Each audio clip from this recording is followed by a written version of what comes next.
Moldova is the heart and soul of the Eurovision Song Contest.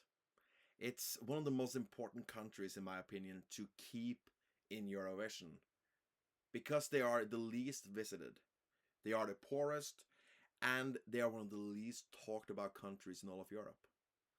That's why it's also so sad today to have heard the news of the Moldovan broadcaster TRM deciding that Moldova is withdrawing from the Eurovision Song Contest this year. The head of delegation in Moldova, Daniela, said that the decision was made following a detailed analysis of the current situation, as well as the economic, administrative, and the artistic challenges that they are facing. She went into detail about all these topics, and I'm going to link in the description to an article that summarizes it pretty well. The thing is, I agree with what she's saying. There needs to be a change in how Moldova does Eurovision, right? But it feels so weird to talk about the quality of these tracks and how they're not necessarily good enough to want to invest. I understand it's a complicated issue, but I do feel it's a bit weird to go out and say none of the songs were good enough, so we don't want to fund this year's Eurovision. They're still showing the semifinals and the final, which is really good. And I'm hoping Moldova will be back and find a way to join in on the Eurovision again. But we are in the midst of a really sad trend here, where a lot of Eastern European countries are no longer able to participate, mainly because of the financial side of being a part of the Eurovision Song Contest. In my last video, I talked about Norway's national broadcaster, NRK, and how I feel like the focus this year for our national selection is pretty much to excite the Norwegian public and celebrate what Melody Grand Prix is, more than finding the right song to do well at Eurovision. That's like at the sideline. It seems people are mostly excited about just the selection and the celebration now, and then Eurovision comes later, instead of Eurovision being the focus before. So there, although you have an internationally like pretty bad reception to the songs, you have a reason to continue because you have a purpose. Here, with as I talked about, the international reception of the auditions were that this was a really weak year for Moldova, and I agree. And to also hear that the national selection, the people in Moldova also reacted poorly to this election, shows that something needs to change. And going away for a little bit might be able to help out, right? But it does feel a bit weird to do it in the middle of a selection. I don't think you had many great options for Eurovision, but at the same time, it's like these people have put in a lot of work, a lot of money. They've invested in going to this experience, dreaming about Eurovision, and then it's like the rug is pulled under them. I understand it's not the main thing. It's not the main thing Moldova has to focus on right now. Moldova is a country in the midst of big changes. And living in Moldova right now and living in your life there, it's shaped by a mix of resilience and uncertainty. With both the positive strides towards European integration and the European Union, but also the lingering challenges of the economic hardship, there's corruption, and all the geopolitical tensions that's going on. So it's understandable that Eurovision isn't in the forefront, but for the past 2 decades, it's been super important for Moldova because of their presence in it, and because of what they've been able to build, and the fact that millions of people love Moldova just based on these songs.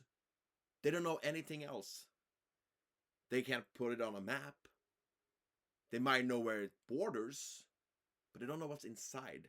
But now they know about the culture, they know about the music, they know about these expressions, and Moldova has been fighting so well to get those 3 minutes uninterrupted where they can exist in front of the world and just showcase themselves and build this image and brand of what is Moldova. Moldova has a bright future, right? I've been lucky enough to travel to Moldova, perform in Moldova, and experience its culture. I met fantastic people, wonderful people. in Moldova. I love Moldova. It's a big passion of mine. I love this country. And they're going through a lot. They really are. But it's a type of people who are fighters. And I believe in, and I see a bright future for them. And I'm hoping they can continue to get this platform. We are in a trend right now where a lot of Eastern European countries no longer participate. And they mainly say that the financial side of it is why they can't participate. The EBU has to do something here. Because Eurovision is going in a direction, personally, I'm not a fan of. So many countries disappearing, and their voices not being heard, especially during times where it's really important. It's sad. I understand it comes down to the broadcasters as well, right? There's only so much EBU can do.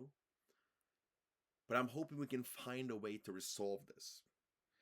Because once you start to lose countries, which we're doing right now, it seems to be a yearly thing of losing Eastern European countries. It's really hard to get these countries back. They might still show it on television, they might still show Eurovision, but getting them back into the mix is really difficult. That's something that needs to be worked on, because losing these voices and not having this united Europe and not have this united platform, it's sad. It's scary even, right? So I'm hoping for the best here for the future of Moldova and also the contest, right? It's so much more important than having a great result. It's just like the presence, it's so important. At least, I'm gonna be positive here, Tudor Bumbac is an absolute icon. And he was able to go on the stage at the audition and perform another nice song. A beautiful song. And that's like the biggest moment of harmony in the Eurovision fan world. Like, it's the one time of year where everybody just gathers around this wonderful man, hears his wonderful song, and then we talk about going to Chisinau next year. And then he doesn't go through to the final, and we talk about, okay, maybe Moldova doesn't want to win, because he is an icon. He is an icon. So I'm very happy that he got to perform. Legit, I'm not joking around. I'm very happy he got to perform. That's a big plus, because that's important. And this is these stories, right? And that's also the thing. The fact that people all over the world, people are sitting, being excited about his presence. And it's the one thing we can agree on, that we appreciate this man and his effort and his nice songs. It isn't completely over, by the way. There's the thing we need to talk about here at the end, because they did have 12 artists that went on to go to the final. And he was a clear favorite in that final, and that was Bacu. And Bacu has announced that there is a sponsor who is willing to pay for the whole Eurovision participation. Wants to pay for him to be able to go to Eurovision and represent Moldova, because he wants to showcase Moldova in a positive light. So this sponsor wants to pay everything. He wants to pay for everything. That, of course, puts the broadcaster in a pretty awkward situation, right? Because on one hand, you are able to solve the problem because you have everything done financially and you have a song which you know has a big backing, and it was the clear favorite to win. So you could just send it.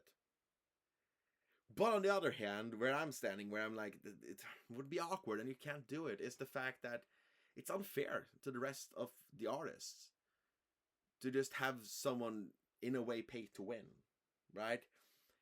And although you could say there's no chance anybody else could beat them, well, they still deserve the ability to lose. And they don't get that if somebody just pays for him to go to Eurovision. And what does that say for the broadcaster, and what kind of light are they painted in when that's revealed? That you just basically skipped over this. So I think it's important to choose wisely here. Although I would love to see Moldova, maybe you have to find another way. Maybe it's taking a break for a year or two. Maybe that's the best option. Because it could be positive to say, hey, we needed actually to get sponsorships because of the state we're in, and be able to also show that to the EBU and the public and be like, hey, we're trying our best here. It's really hard for us to compete, but we want to do it. And I think Moldova also is one of the few countries, together with Ukraine, that actually could get a crowdfunding going because people want to see them so badly at Eurovision. So that's one thing. Whereas like it's a positive to show that, okay, we're actually struggling right now. We needed this help.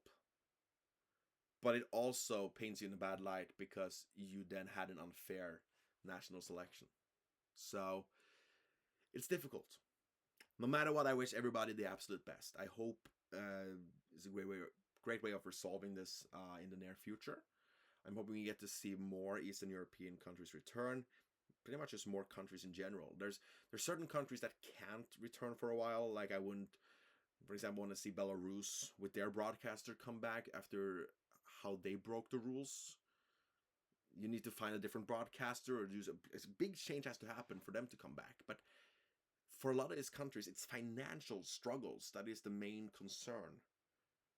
So I'm hoping we can find a way to make Europe even more united and to make Eurovision the platform it once was and still continues to be, although we're going in a direction where it might become less and less, and only a certain part of Europe will be represented.